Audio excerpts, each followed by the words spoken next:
Legend Saravana ஸ்டோர்ஸின் Akshaya Tritiya offer சவரனுக்கு ரூபாய் 1000 தள்ளுபடி மே 12 வரை.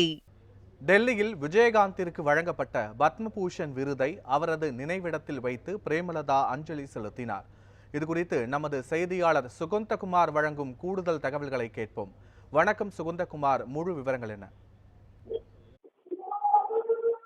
வணக்கம் பத்மநாபன். மறைந்த தேமுதிக தலைவரும் நடிகருமான விஜயகாந்த் அவர்களுக்கு கடந்த 9ஆம் தேதி டெல்லியில் பத்மபூஷன் விருது கேப்டன் விஜயகாந்த் அவர்களின் சார்பாக அவரது மனைவி பிரேமலதா விஜயகாந்த் அவரிடம் குடியரசுத் தலைவரால் வழங்கப்பட்டது.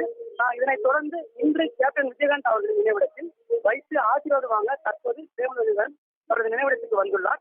இந்நிகழ்ச்சியில் தேமுதிக பொதுச் செயலாளர் பிரேமலதா விஜயகாந்த், துணை பொதுச் செயலாளர் எல்.கே. சுதீஷ், விருதுநகர் நாடாளுமன்ற தேமுதிக வேட்பாளர் விஜய பிரபாகரன் மற்றும் தேமுதிக கட்சி நிர்வாகிகள் ஏராளமானோர் கலந்து கொண்டுள்ளனர். இதில் பிரேமலதா விஜயகாந்த் அவர்களுக்கு 25 அடி உயர ராட்சத மாலையை தேன் மூலம் அணிவித்து சிறப்பான வரவேற்பு அளித்தனர். அது மட்டுமல்லாமல் பல்வேறு துறைகளில் சிறந்து விளங்குபவர்களுக்கு பத்ம விபூஷன், பத்மபூஷன், பத்மஸ்ரீ ஆகிய விருதுகள் வழங்கப்பட்டிருக்கின்றன.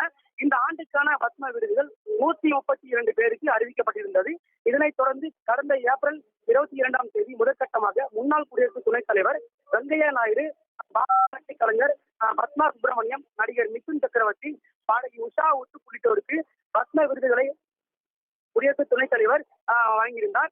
இந்நிலையில் 2ஆம் கட்டமாக பத்ம விருதுகள் வழங்கும் விழா டெல்லியில் குடியரசுத் தலைவர் மாளிகையில் நடைபெற்றது. இந்த விழாவில் மறைந்த நடிகர் விஜயகாந்துக்கு வழங்கப்பட்ட பத்ம பூஷன் விருதை அவரது மனைவியும் தேமுதிக பொதுச் செயலாளருமான பிரேமலதா விஜயகாந்த் குடியரசுத் தலைவர் திரௌபதி முர்முவிடம் இருந்து பெற்றுக் கொண்டார். தமிழகத்தை சேர்ந்த பழம்பெரும் நடிகை வைஜெயந்தி மாலா, தெலுங்கு நடிகர் சிரஞ்சீவி பத்ம விபூஷன் விருதுகள் வழங்கப்பட்டன. இந்த விழாவில் குடியரசு துணைத் தலைவர் ஜெகதீப் தங்கர், பிரதமர் மோடி, அமித்ஷா உள்ளிட்ட மத்திய அமைச்சர்கள் மற்றும் விஜயகாந்தின் மகன் விஜய பிரபாகரன், எல்.கே. சுதீஷ் உள்ளிட்டோர் கலந்து கொண்டனர். இந்நிலையில் விஜயகாந்துக்கான பத்ம பூஷன் விருதுடன் இன்று சென்னை வந்தடைந்தார். பிரேமலதா விஜயகாந்த் சென்னை விமான நிலையம் வந்தபோது அங்கு ஏராளமான தேமுதிக தொண்டர்கள் கூடி பத்மபூஷன் விருதுடன் வந்த பிரேமலதாவை உற்சாகமாக வரவேற்றனர். இந்நிலையில் விருதை பெற்றுக் கொண்ட பிரேமலதா விஜயகாந்த் தற்போது கோயம்பேட்டில் அமைந்துள்ள தலைமை அலுவலகத்தில் அமைக்கப்பட்டுள்ள விஜயகாந்த் நினைவிடத்தில் வந்து அந்த விருதினை வைத்து தற்போது மரியாதை செலுத்தி வருகிறார். பத்மநாபன்.